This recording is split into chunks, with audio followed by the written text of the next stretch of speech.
I'm here in Lisbon with amazing entrepreneurs. We did a Q&A today, and what you're about to watch is me talking about how to build a business that goes from 6 figures to 7 figures, how to build your personal brand, how to train your team, how to get other people on your team to do sales calls. I mean, we covered all of it. We talked about mindset, community, the people you need in your group chat, all the things. So you are going to love it, and it's going to help you make a lot more money. So get a notebook, get a pen, get focused, close all the other tabs, because this is about to drop gems for you. Oh my God, there's more of you. I didn't know that this many people in Lisbon knew that I existed. So thank you for coming, I appreciate it. I'm really excited to do some business coaching. We're gonna call up a few people who are gonna be in the hot seat, and then as Mary Angelica said, we're gonna do some rapid fire. We got Relined. So I have your question here. So your question is, I've been at multiple 6 figures for 6 years and wanting to scale to 7. And one thing I've been trying to do is build a sales team, but that has been really challenging. Yes. Help. Oh, well, this is my specialty. 6 to 7 figures, that just happens to be what I do. Let's start with, what is your business? Tell us what your business is. So I have a program for multi-skilled coaches and experts to really integrate all that expertise, create a method around it, and then build a business around it. And I also have a certification training where I have my own method in rewiring subconscious beliefs. So there's basically 2 programs, and I'm really wanting to scale it. But what I've been trying, hasn't been working.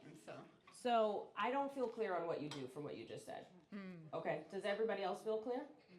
No. Okay. Tell me who your ideal client is. What is the transformation? They come in with this and they leave with that. Like, simplify it for us. So they are trained in multiple modalities. So for example, trained as a therapist, but then also somatic healer, and then also life coach. And they might sell that as separate things. Okay, got so it. they feel super confused, and they have a website with 5 different offers. And all at different price points, and they're if they have to introduce themselves, they really have no idea, or they need to have a long talk to explain a little bit what they do, and they basically list all their modalities. Okay. Yeah. So what's the transformation that you provide for them? I help them to integrate it so that they can create their own signature method, so that they don't have to say anymore, I'm trained in this and that, but they can say, I'm the founder of this method, and this is the transformation that I help my clients with. Yes. So that they can say that clearly, and then also that they have an offer that's scalable. So they're entrepreneurs in the healing therapy space, that kind of thing. So you're helping them bring it all together, create a signature brand, a signature program. You have 2 different programs? Yes. How much are you making right now? And you want to get to 7 figures? How far are you from there right now? I'm basically at around 100 and 200,000 euros a year. And how many clients do you have? Right now in the programs, it's a high ticket program, so I have around 20 clients, 25 clients at the time. Okay. And what are you charging for your program? We've been charging different price points, but I would say between 1,000 and 11,000. So how many people are in the $11,000 program? Because I like that one. Yeah, I love that one too. I'm just if we have an 11,000, why are we selling the 1,000? Can we put the 1,000 down and just sell the 11,000? Literally, it's so funny because I've been told this so many times over the years myself. There are studies that show this. Basically, if you want to make more money, raise your price. I know, so obvious. Why would we do obvious things when we could just do hard things instead? We prefer hard things rather than the easy, obvious thing, because that's scary. If you have an $11,000 program, that might be the way. Especially, you're not doing a small thing. You're doing a big transformational thing with people. You figure out their whole brand, figure out their program. Once you do this, they're gonna make more money. Yes. You gotta make more money too. That's really interesting, because I thought, now I want to scale, I need to have a lower entry so that I can have higher volume. No, okay, great. Wrong. Because everything that you sell is basically requires marketing. You gotta tell the people about it. Then you have to actively sell the thing. Then you have to deliver the thing. If you have 100 things, that's a lot of things that you gotta do 3 things for. It's much harder to get to 7 figures. It's way faster to get to 7 figures with one offer. One offer for one ideal client, you're gonna get to 7 figures faster. And it's gonna be easier for you. You're gonna be less stressed. Simplicity sustainably scales. You make it complicated, now you can't scale it. Then you're like, how do I get this? It's all fucked up. Yes, of course it is, because you fucked it up by complicating it. We are literally taught constantly that making money is hard. And I promise you, making money is easy. And I want you to leave here thinking about, how is making money easy? Like, challenge your belief system that says, no, that's not true. Whatever thoughts come up, write it down. And then write down all the evidence you have that it's actually not that hard, that it actually isn't true. And that's how it's designed, but train yourself to start understanding and knowing and believing that making money is easy. So we have the, this is gonna be hard energy, and guess what it is? Hard. Because we manifested that. We made it that way because we believed that it had to be, and we don't think our work is valuable unless we're overworking. Especially as people of color, especially as women. If it ain't hard, it doesn't count. It's easy for you to figure out, okay, I can just do the quick math. Like, how many $11,000 programs do we have to sell to hit 7 figures? That's all the math I care about. I don't care about an entry-level price. I don't care about none of this other crap. Like, let's sell an $11,000 program. Actually, let's make it 20. Why not? You know, for shits and giggles. You know what I mean? It's your world. We're the boss, right? So we get to do what we want. And I think we start mimicking our previous jobs and like what we're supposed to do. And, oh, people are not going to think it's that valuable. That's all of our imposter syndrome coming in. Like, that's what this is. So much of it is mindset. I could give you all the tools, but if you have that fear and you have that limiting belief, you're not going to act on them. And it's all made up shit. If you just believe it's going to work, guess what? It's going to work because you're going to keep showing up until it does. And you have the energy, you believe that it's going to. So you're going to do the things that make it happen. Okay, so back to this $11,000 program. Yes. Tell us what it is and how many people you have in it now. 10 people in that one right now. Okay. Yeah. It is a curriculum, life coaching calls with me, with a copy coach and an ads coach. That is the, how we deliver it. Are people getting results in that program? Yes, they're definitely getting results. And what I love as well is they're getting really sustainable results. So I have clients that are like, even yesterday somebody wrote me on Instagram, was like, I'm still having, what will Linda do in my mind? And they're selling their program that they created, they still sell that. So basically what you shared, like I teach that, I tell them, create that one thing, keep selling that, right? So then you just need to follow your own advice. Yes. We all do this. I have done it, right? Where you look back and you're like, why the hell did I just make it hard? Yeah. Still to this day, sometimes I'll overcomplicate things. And usually it's Mary Angelica that's like, we're not doing that. And then I'm like, why not? And I want to fight. And then I sleep on it. And the next day I'm like, thank you for saving me from myself. We still have that imposter syndrome creep up no matter, I've been an entrepreneur for 15 years, and it still comes up. It sounds like to me, you have 10 people in it. It's tested. It works. Yeah. I'm sure, are they getting better results than the $1,000 people? Yeah, of course. Yeah, and 10 people right now, right? So there's been way more people in it over the past year. So a lot of people have gone through that program already, been refining it. It's like, I really love it. For you have that strong belief of like, this is possible to scale with this thing, and I needed to hear that. That's why community is so important, and doing things like this, because we just need people to reflect back to us what we know is true. But then we just have things creep in and our mindset gets whack. And that's why like we get into community and then we support each other. We're like, oh, of course you could do that, right? So it sounds like you need 100 people in this program. Yes. How did you get the 10 that you have in it now? First years I did challenges. Okay. A live challenge, did a little bit of ads, and that was mainly organic. And then now I have a funnel, a webinar funnel that always worked really well. So I literally got people in, and I've quite quick decision makers that come in, and of course some people that come in later, but they literally come to the webinar, get on a sales call, and that's it. And I did my own sales calls, and now I have other people taking the sales calls because I thought I need to start freeing myself up. I'm getting a little tired, and that is proven to be more challenging. Okay. Yeah. Challenging doesn't mean stop doing it, because I know some of y'all think that that's what that means. I hired someone and it didn't work instantly. They weren't perfect. They weren't living inside my brain. So therefore, this doesn't work. I'm going to go back to not having a team. If you want to make $1 million, typically you need to have some form of team. Does it have to be 20 full-time people? No, you don't have to do that. But maybe 1 full-time person or 3 part-time people that help you make it happen so you don't burn yourself out in the process. How many salespeople you have?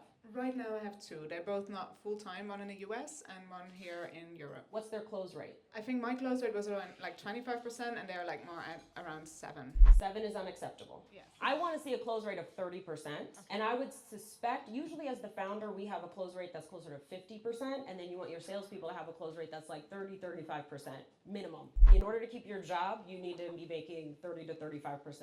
And if it's consistently not happening, then they're either not a good fit or maybe they don't have good enough training. So making sure, like, salespeople will do whatever they have to do on a call to close it. So you can't just let them go. Like, you got to have a script that they're following, and then you got to listen to the calls. Do you listen to the calls? I have, and it stressed me out so much. Also, it's like really tough managing my own stress levels, like not taking these calls and seeing like amazing leads just like, you know, evaporating. It's so hard. I think my leadership skills, like what you're talking about here, because I'm like, you already have experience, so I don't want to step on your toes. Oh, no. Oh, I'm stepping on your toes. Because this whole thing is mine, right? Like, my name is on it, and you ain't gonna embarrass me in the streets. So I'm gonna be all over your toes.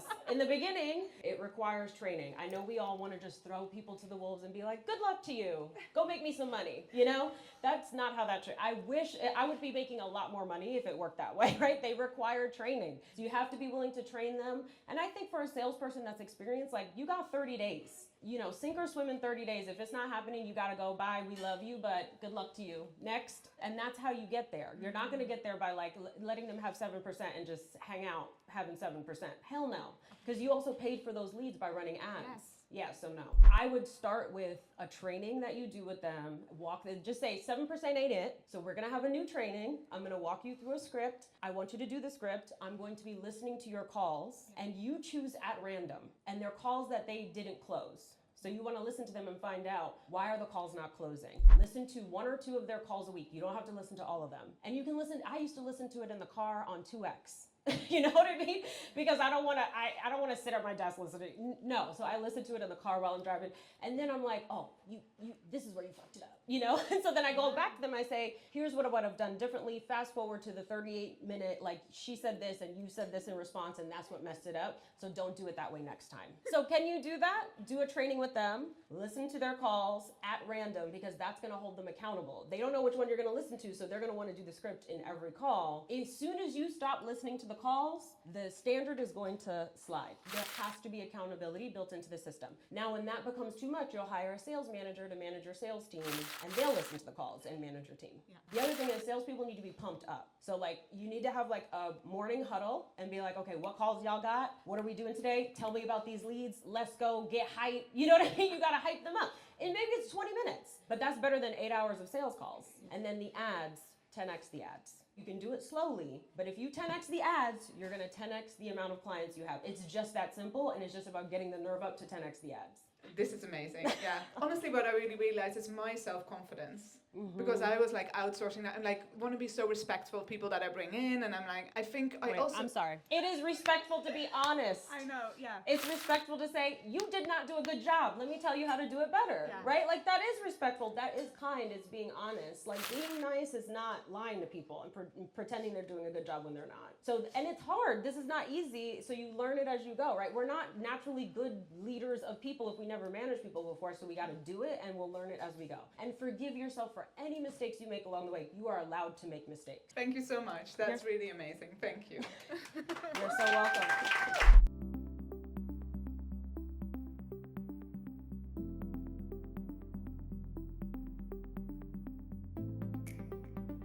Marcus, and the question you wrote is, how do you filter out the noise from your own creative signals when there's so many other signals around you? Give me a little bit more context about the signals you're referring to.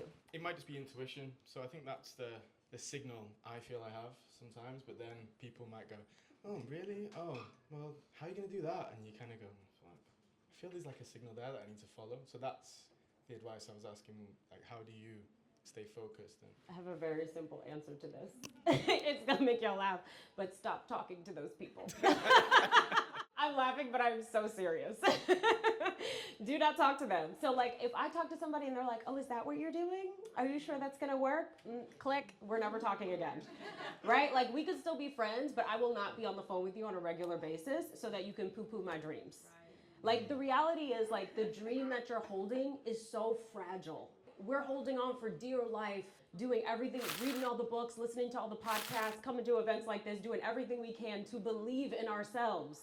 We cannot take in noise from outside that says the opposite. So you have to protect your mindset like it is worth gold, because it is, right? This is like $1 million in here. There's $1 million in there, and somebody trying to take your million with negativity. Yeah. And so what you're gonna do is you're gonna take this money, you're gonna slap them with it, and you say, never call me again, okay? Don't tell certain people about your vision and your dreams that you have for your business. Like not everybody gets the privilege of hearing your dreams and your vision. Some people are not worthy to hear it because they haven't done their own work. They're not in a place where they can hear it and not break you down and not make you want to come back to where they're at. They're down here, right? Like you've done the work to get your mindset up here. You're doing all this stuff to get your mindset up here, and then they are down here, right? For whatever reason, they just haven't done the work yet. We used to be down here, but we did some work. And now they want you to come down here where they're at, because if you're up here, then their beliefs are like, they can't hold them true anymore. If you, from the same place and the same neighborhood or the same job or whatever it is, break away and do the thing that you believe, and they see you do it, then that means that they could do the same thing. And they don't want that because they're not ready to believe that. And that's okay. Leave them to their own journey, and you go on your journey. And you being up here is going to be an example for them. And when they're ready, they'll come back around and they'll start talking different. And sometimes you just have to have the straight up conversation and say, I need you to support my dreams. I need you to support my vision. When you say, oh, is that really gonna work? And what about this? And you ask all these negative questions, that actually makes it really hard for me to believe in myself. So I need you to support me if you still wanna be good friends. Right? I need you to support me if you still wanna be my partner, whatever it is, my mother. No, literally. But there was a time where my mom couldn't handle listening to what I was trying to do, and so I just didn't talk to her as often. I'm not gonna cut her off, but I'm not gonna talk to her every day and tell her about what I'm working on when she cannot handle it. For whatever reason, that's her journey. I'm not even mad at her for it, but I'm not gonna tell her. And then also, we got to get new friends. So we gotta get new friends who are like, hell yeah, you're gonna do that. And then some, right? So do you have friends like that? I had friends like that. So last year I took the big decision to step out of WhatsApp groups that I was in that were very negative. Good choice. I was quite surprised that only 3 people out of a group of about 15 now contact me regularly. And that was refreshing. It felt like a good step. So I've been a bit more discerning with similar vibes. Rejection is protection. Let them do that and just distance yourself, and then go out and find new friends. So like leave here with some new friends to add to your WhatsApp group. Y'all are encouraging people, yes? Yes? Okay, good. So like if you tell them your exciting dreams that you're working on, they're gonna encourage you, right? Yes. Let me see an example of this enthusiasm you're gonna have in the group chat. Okay, great. See, these are your people. Yes. All right, so leave with some new friends and keep showing up to different things and make some new friends. That's what I had to do, right? Like I have old friends that I still love and I'll see from time to time, but I had to get new friends that I talk to on a regular who support me and I support them. So that's how you do it. The people in your life really, really influence you. Like the influence, I cannot express enough how big the influence is. So if you're trying to make something happen, if you're around a bunch of people who are also making things happen, it's gonna be easy. If you're around a bunch of people who are like not trying to do nothing and everything feels hard and all they do is complain about work or whatever it is, it's going to be very difficult. Literally who you're around makes all the difference. So we are stronger together and we're gonna make this money together, right? But you gotta change the group chat, okay? Yeah, I will do that. I did self-reflect. I was like, am I one of those people that drags people down? And I was Yes. like, no, I encourage people. No, not that you are, but no, I know I'm not. I'm saying it's good to ask that question, right? That self-reflection is important. So I like that. I like that you're doing that. No, even though when you said that, I knew. I was like, no, I'm not. Yeah, I think I am doing that and actually trying to do that, and that's why I did come today. Yes. Already made some good friends at the table, so I really appreciate the help. Awesome. You're so welcome. I love it. Thank you. Thank you. You just said to someone to their face that they're not encouraging Rachel. I didn't mean that.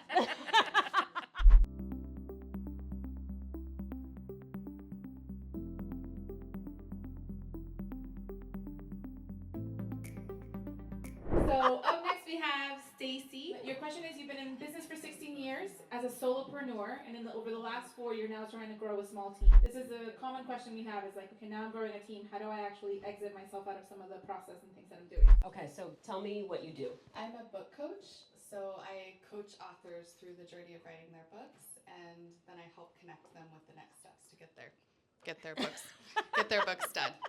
Yeah, that's what I do.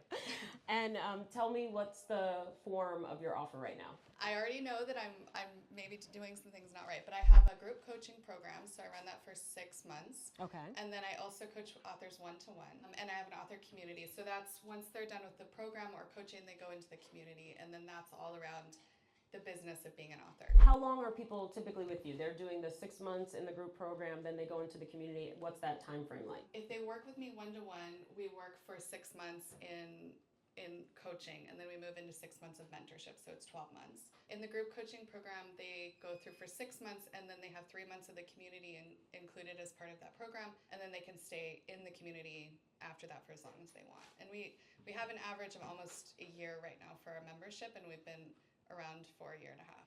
We've been keeping people because it's really valuable. I just want to point out to you what I'm seeing. Okay. Before I point it out, how much is the 6 month program and how much is the membership? So the group program is $10,500. Okay. My coaching one-on-one is $30,000. Okay. And the community is $99 a month. So it's as they continue, and the idea there, at least in my mind, is I want that to be something they can stay in for as long as they want. And we also do, we're doing a retreat this year, so there's a lot of things happening in that. And the retreat, is that included in the community or is that an extra fee? Yeah, extra, yeah. Okay, and that's open to members of the community? And past clients, yeah. And past clients, okay. So here's what I see, and I don't know if y'all see it. You're charging them $10,500 for a 6 month experience. Yep. Then they get to stay with you for $99. Why aren't we charging them another $10,500? Like, why not just make this a 12 month, $21,000 program? You know what I mean? Like, we're taking a big step down after the 6 months. Why is that? Well, I think in my mind, part of it is stepping myself out of that community. So I'm part of it, but it's run by a community manager, and we have guests that come in. So it's not the same kind of access to me, and it's not the same kind of coaching that I'm providing. One 6 month group ends, and you start the next 6 month group. They do 6 months with you. Yeah. In the group program, I mean. And then after that, you start another 6 month group with another group of people, or? Oh yeah, I run it twice a year. Twice a year, okay. What would happen if you kept those same people that you got for 6 months for 12 months? Like, let them just do the second 6 months in the program? I don't know. I hadn't really thought about that. I guess there are some components of that I could build out to be more of a full experience for sure. But I think that would be different than the current community that I run. So it would just require, I think, a change in the program format. The difference between a membership and a mastermind is the amount of people in it and the price point, and that's literally it. The same member site that you have with content and resources, and the same weekly calls or group monthly calls that you have that you're charging $99 for, you could literally change the price to $2,000 a month, right? And you would just have less people in it, which would be fine because you'd be making more money for less work. A membership is like a member site and a community of people that's like an engaged community, right? That's active, and a series of calls. Sometimes there's a live event or two, right? That's the same thing that a mastermind is. The only thing is, when people pay more, they're usually more committed, right? They're going to get it done the first time because they've paid more. So they're like, let me get my money's worth. If you charge more, in the 6 month program, I'm sure people probably are more active. They're getting a very specific, challenging result, versus in the membership, they might just be hanging out. Is that right? It's definitely a curated, step-by-step experience in the program where the community is more about that kind of collective author community experience and experts that come in. So it's not like you don't come in and you're here and then we walk you through the specific experience to get you to here. It's more of an ongoing space for authors to connect and learn and grow and support each other. Yeah. Yeah. So I think if you spent the time, which will probably take you maybe a couple of days of work, right, to create a curriculum for the next 6 months of the year, this could be a 12 month program, that's $20,000. If I were you, and I know you didn't even ask me about money, you asked me about your team, which I'll get to next. Yep. But if I were you, I would literally get rid of the one-on-one. Okay. I would just do the group program and say, when you want access to me, it is this. Or you could still do the one-on-one, but like literally make it $100,000 so that like only a handful of people are going to do it and they're going to be highly committed if you still want to do that. But like for $20,000, I would make it a 12-month experience because once you write, it's because you're helping them write the book. Yes.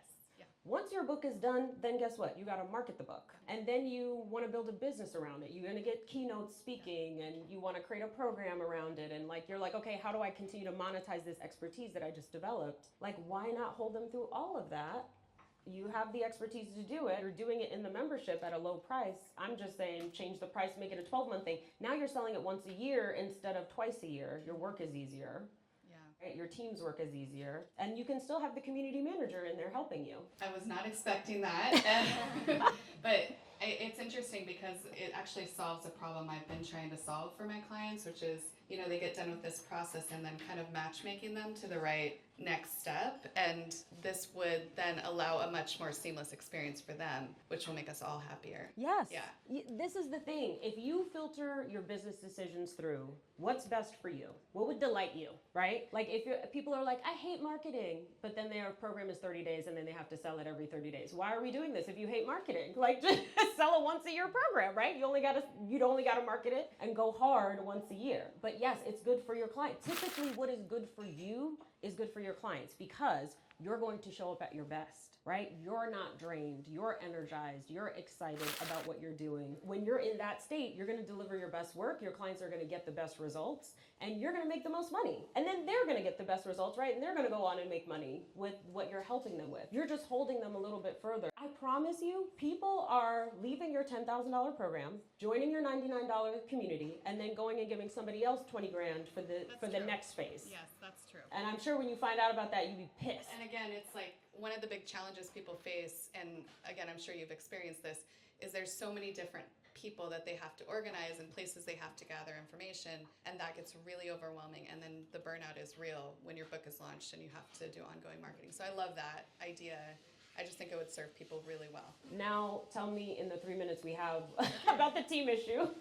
Okay, so my original question was around sales, but you answered a lot of that question already. So I pivoted my business model. Actually, it's been about 5 years ago now. From solopreneur, I now have a team of 5.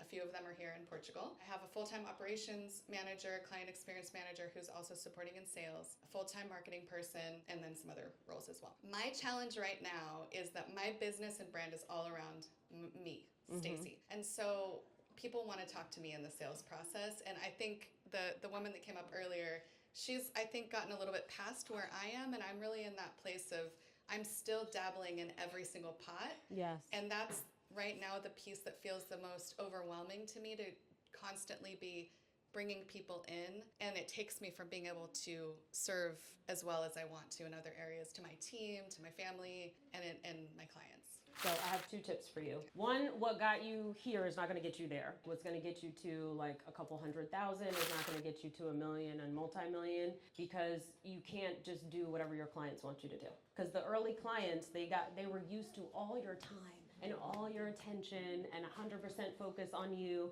and they're lucky. They got there early. They got to experience that. That's now over. And if they don't want to come with you, bye, right? Because I'm not going to cut off where I want my business to go because you can't let go, right? You get to still be around and hang out with this. This new phase doesn't work for you, then we're going to bid you adieu, and we're going to get some other clients who are happy with working with my team. Because at the end of the day, in order to serve more people, right, you're going to need people, right? You need a team and you need help in order for you to do your best work. So like, you just say no. So when people say, oh, I'd really like to talk to Stacy, you say, oh, Stacy doesn't do sales calls anymore. However, you're going to talk to this person on our team who's going to take really good care of you. And when someone is like, I don't want to talk to that person on my team, red flag, bye, removed from the list, blocked. You don't get to come up in here and decide what happens in my business. I will tell you how this would. This is my house. My rules, take your shoes off at the door. You don't talk to my salesperson. You don't want to talk to them, then you ain't getting none of this goodness. And too bad for you. You done missed out. It's your house, it's your rules, and you just got to let them know. It's going to be okay. So, for example, you'll hear me all the time bigging up my team because I'm letting you know, like, None of this is me. I'm showing up and doing this part. I didn't do nothing else involved in this event other than invite some of my friends from the group chat. You know what I'm saying? Other than that, and I don't do any of the things, right? So I'm always constantly talking about what my team is doing. Now it's to the point where they don't even want to talk to me. They talk to my team. When we're at retreats, it's actually hilarious. They'll follow my coaches around, but they see me, they're like, hey girl, and they just keep moving. Like, they don't even want to talk to me no more. They love my team, right? Because they know my team knows their stuff, and I'm constantly saying, first of all, I train my team, like we already talked about earlier, so they're trained. These are not just people off the street that don't know what they're talking about. And then on top of that, I am giving my blessing. I'm saying, oh no, you're going to be in great hands with Maria. And then they trust that. They're going to do what you tell them to do. But if you're like, oh, you're right, okay, fine, I'll get on the call, then they're going to think they were right. And then they're going to continue to want you, right? Which is not scalable. Like eventually you will get to a place where you're like me, and I work like, I'm in front of clients 4 hours a week max, like every other week, and clients are getting served and hitting 7 figures like it's not a problem, because I built a system so that we could serve a lot more people, help a lot more people make a lot more money, and it's not based on my energy. Because my energy, I'm getting older, it's gonna go away. You know what I mean? If it's built on your energy, it's a very shaky house, right? But if it's built on a solid team and a system that works, which you have, then it's gonna work. So you just have to say no, okay? And then for the things where you have your hands in everything, what we do is, this is great for anybody who has a small team, you do a weekly report at the end of the week. Simple type form, Google form, doesn't matter. Tell me what you got done this week, right? What worked, what sucked, right? What are you gonna work on next week? And then that way you review that at the end of the week, and you have a snapshot of what everybody in the business worked on, and then you know what to talk to them about the following week when you jump on a team meeting. And then a meeting once a week on a Monday, everybody give me reports. What are the most important numbers I wanna hear, right? Give me a status report on how many people do we have registered for the webinar, how many blah, blah, blah, whatever it is. They all give you those reports, and then I'm not available all week. You don't get to just pepper me with questions or jump on a meeting with me all week long. No, I'm thinking about what's next for the business. I'm on with clients, whatever it is. Create boundaries with your team as well. This is the container when I have time for you. Bring what you need, and I'm gonna show up for you. If you have an emergency, I'll be there, but don't message me all day, every day. And then you're empowering them so they go out and get the win instead of you having to hover over them for them to get the win. That's how they're gonna get confidence and get better. Does that help? Yeah, that's great. I think, you know, we have a lot of great systems in place for the team, daily huddles and all of that. I really think I'm the biggest block, actually, Typically. in that evolution of the business. And I think I might have to do it before it's comfortable, Yes. is what I'm hearing from you. Always. Thanks, Rachel. Always before it's comfortable. You're so welcome, Stacy.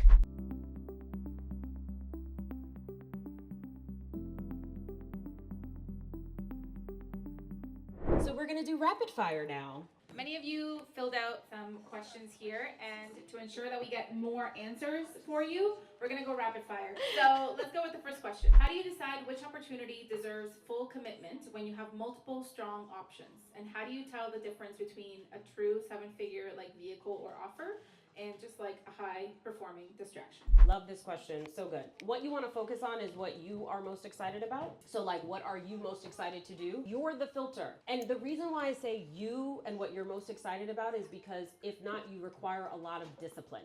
And if your business, like in order for you to show up, you need all the discipline in the world, then it ain't gonna work. You're not gonna make it to 7 figures. You're gonna give up before then, because who the hell wants to do something all day, every day that's like, oh, let me just fight for it, girl. You know, like that's not the energy. The energy needs to be like, I can't believe I get to do this. I can't believe I'm getting paid to do this. That's the energy I want you to have when you're showing up to your business. So build a business around your talent, what you're naturally good at, what you're drawn to, and then it won't feel like work, and you'll show up every day, right? And like no one will have to fight you to show up. And then what was part 2? Oh, how do you know if it's a 7-figure? So it's really simple. You do the math. So like, how much are you charging for this program? And so like divide $1 million by how much you are charging for this program. And then if the number that comes out, which is the number of clients you need, sounds terrifying, then add a 0 to the price point. And then the number that comes out sounds doable. And then you're like, okay, great, that's a 7-figure offer. So if you have a following of 1 million people, and you have a $100 offer, no problem, right? Because you can get to $1 million with a $100 offer when you have an audience of 1 million people, right? You don't need to convert everyone.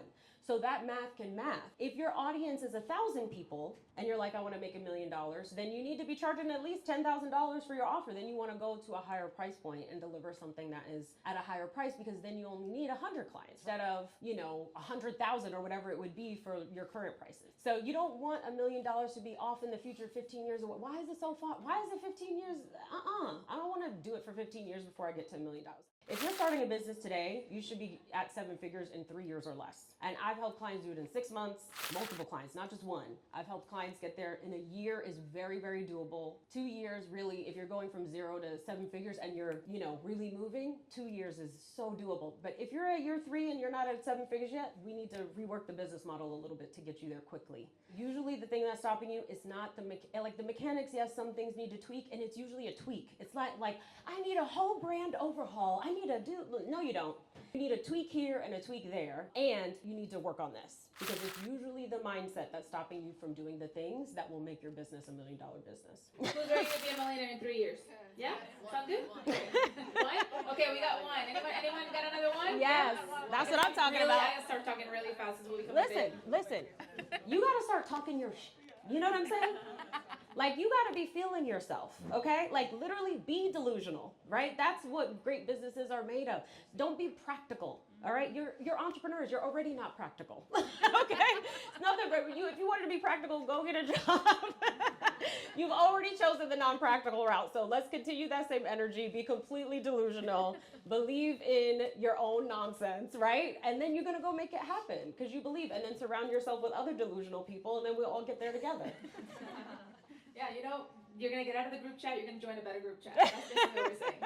All right, we got another question for you, Rachel. What are your thoughts about building a personal brand alongside building your business?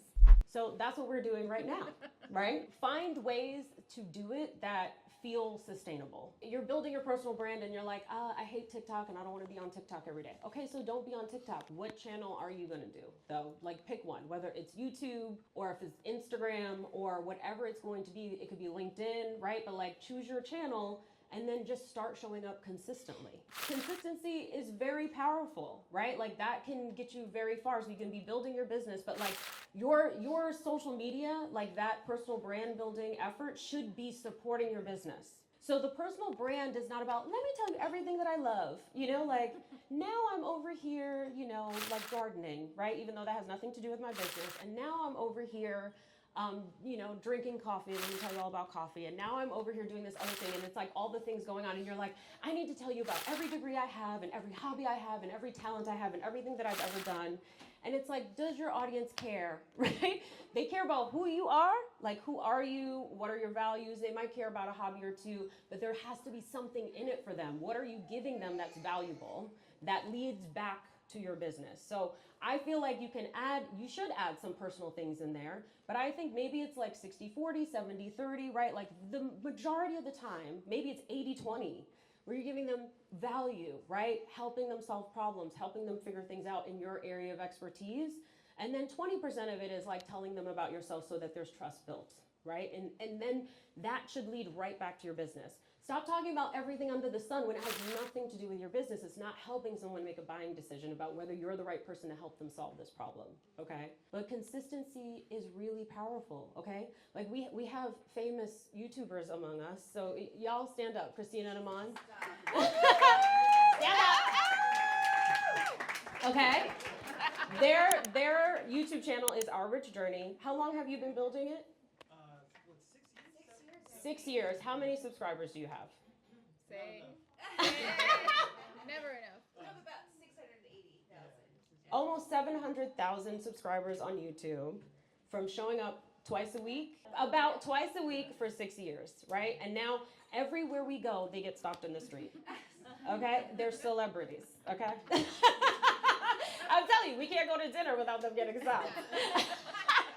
Show up and be consistent, right? And then you have all these people that are there ready. When you have an offer to sell, they're going to be running to it. But find a way to make it sustainable. So for me, I'm not going to sit in my house and create content every day. Like, it's a lie. I'm not going to do it. I've tried to do it for years. It's not going to happen. So what will I do, though? I will do this every month. And then I bring my camera guy, Jason. Say hi. So he's in charge of my personal brand, right?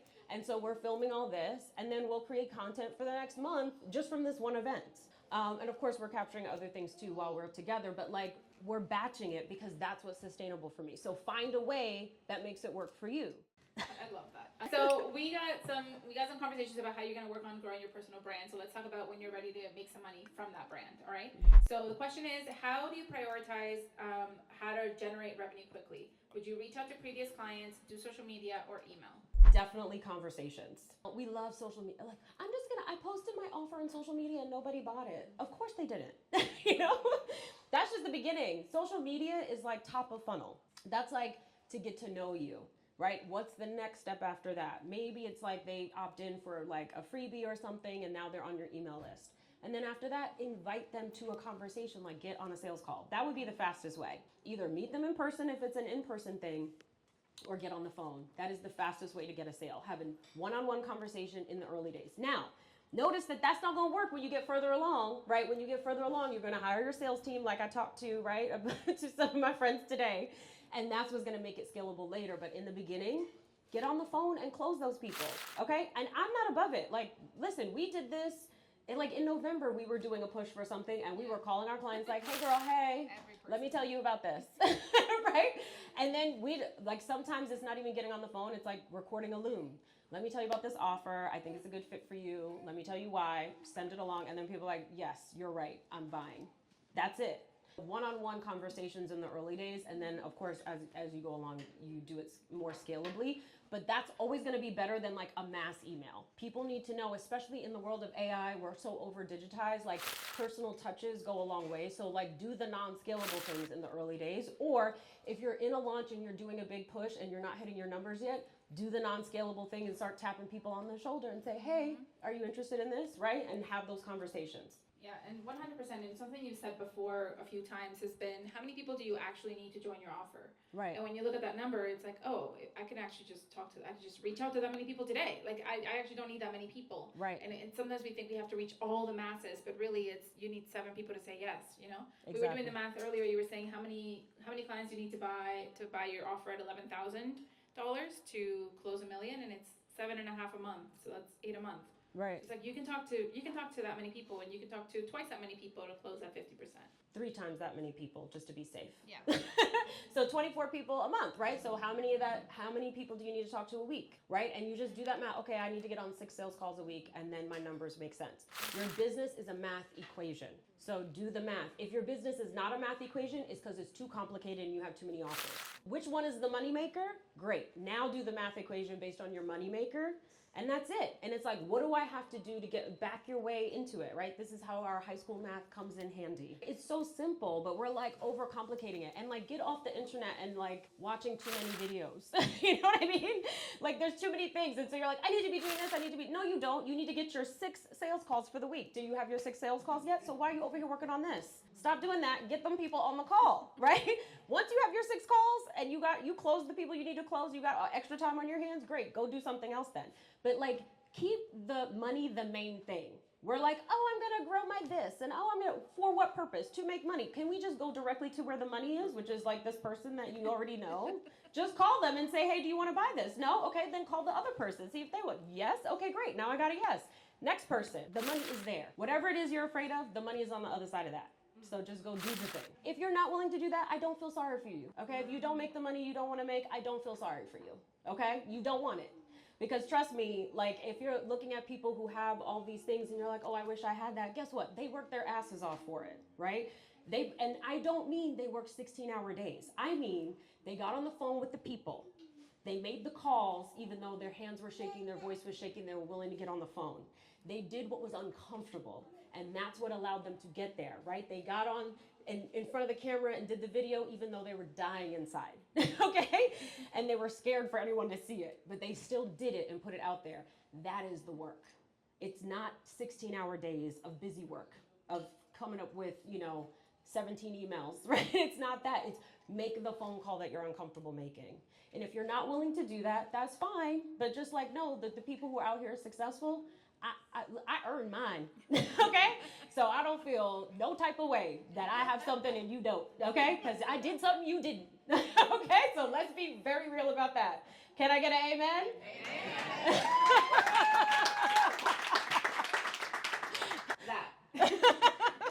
And we have a question here around the current state of the world. So it's like, how do I authentically encourage my clients right now when the world and the economy is going to hell in a handbasket?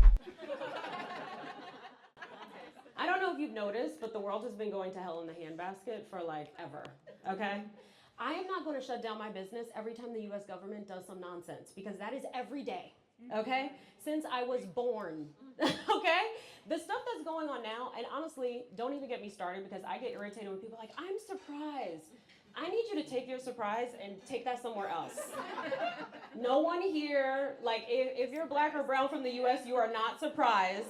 This has been going on, we've been telling you, but now it's starting to affect certain communities. Now it matters. Oh, okay, fine, I'm glad you've joined us, but don't say you're surprised, okay? Do not, because you're gonna piss me off, okay?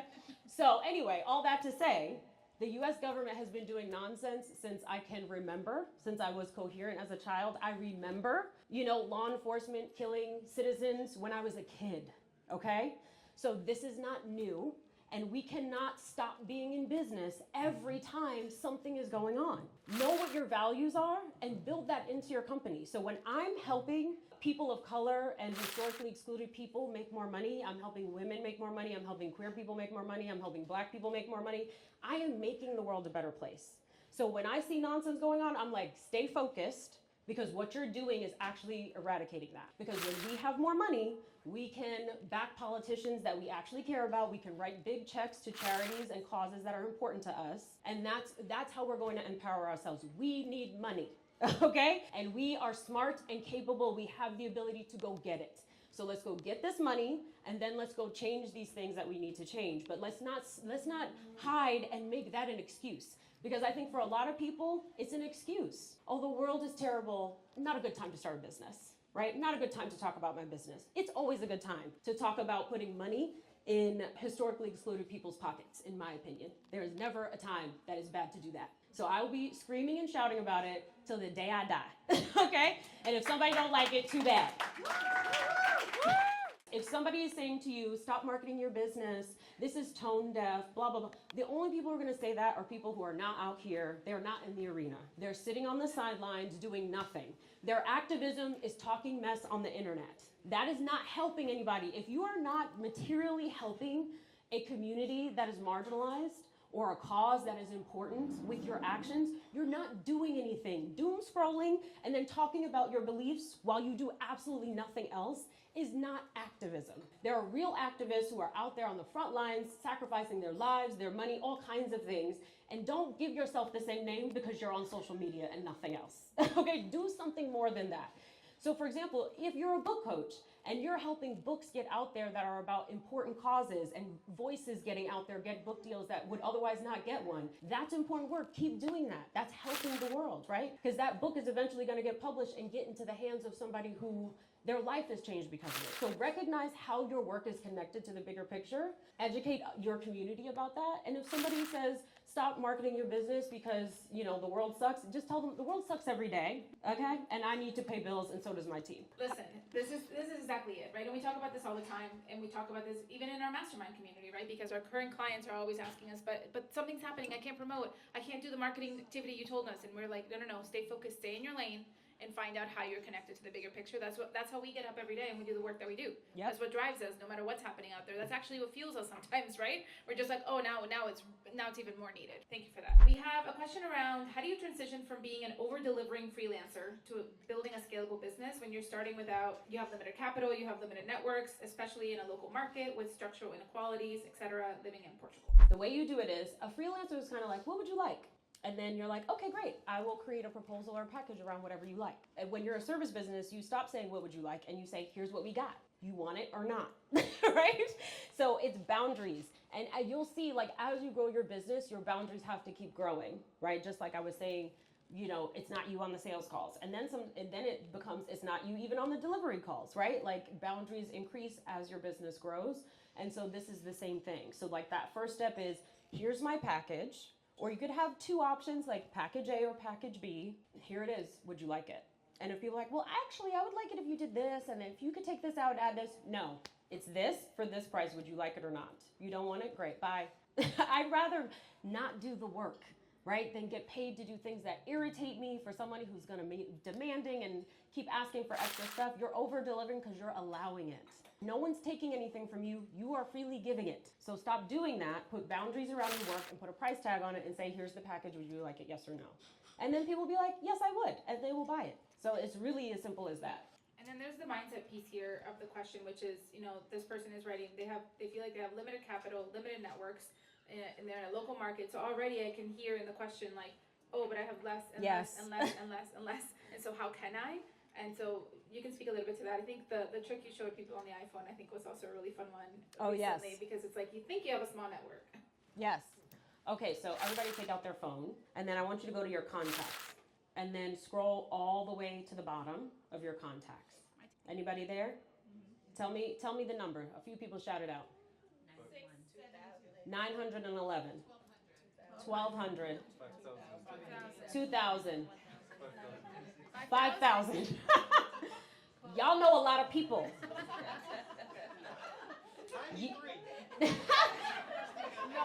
93? Listen, this is how you know. That's your husband. No, that's my husband. That's 93. You're 93? Oh, Okay. Not Christine. no, it's Christine. This is how you know she's a successful woman. She's like, listen, I ain't talking to y'all. I ain't got time for none of y'all. I'm done, okay? I love it. But the point is, right, 2,000, 1,200, 5,000, y'all got a lot of contacts, right? What would happen if you went through some of those contacts and were like, oh, this person would actually be a great fit for what I'm doing. This person actually needs what I'm doing. And just literally text them and say, hey, I just wanted to share that I have this business. Here's this offer that I came up with. It made me think of you as I was working on it. I think you'd be a great fit for it. Would you like to jump on a call and talk about it? And they're either going to say yes or no. And if they say no, great. You get to become more resilient, right? And if they say no, you can say, do you know anyone who would be a good fit? This is literally how I started my business. I just messaged all my contacts, and it was like 100 basically back then. Of those, I got my first 3 clients. And then from those, I got like 9 clients from referrals. Then I started doing more marketing, and that's how I grew my business. And I made 60 grand in the first year, 300,000 by year 2. I think I was at like 500,000 year 3, right? And it grew from there. And it took me till 7 years to get to $1 million. And that's because I didn't know what I was doing. But y'all have me, and y'all got the internet, and y'all got YouTube, so I don't want to hear nothing from y'all, okay? 3 years or less. That's our last official question, just because of time and where we're at with time. But listen, you delivered. This was actually a really smooth flowing rapid fire. I'm really proud of you. Thank you. I try. This is me being brief, so.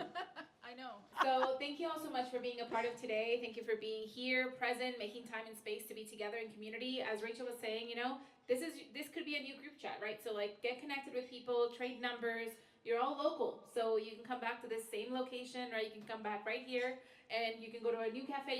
You can check out the area together and start working and supporting each other. But really, at the end of the day, it's getting in rooms like this that's really going to move the needle for you, and just being around a different mindset, the mindset of people that are like, $1 million, that's the floor, Yes. So, any closing words? $1 million is the floor, correct. First, I just want to say thank you to Liberty. I love this cafe. The food is amazing. Woo! Every single ingredient is just so delicious. Like, it's so good. So, and I posted about a great meal I had here, and they were like, if you ever want to do an event, and I was like, well, it so happens. Let's do it like in 2 weeks, So thank you so much for hosting us. And Cece, thank you for the mic, because otherwise no one would hear us. So we appreciate you. And in closing, I wanna close how we began. Well, first of all, thank you all for being here. I really appreciate you showing up. Leaving your house is a lot these days. So I appreciate you putting on clothes and coming out of the house. Look at you leaving the house. I love that for you and for me. But also, I want to remind you that making money is easy. And some of the conversations we had today, right, we talked about how it could be a lot easier for you. So go home and think about, like, how could this business model be simpler? How could it be easier to make the money that I'm looking to make? How could $1 million actually be really not that ambitious and so doable? And who are the people that are going to help me? What kind of things do I need to be doing to make that $1 million inevitable. Okay? Like that if you don't have a word of the year yet, that could be your word of the year. Inevitable.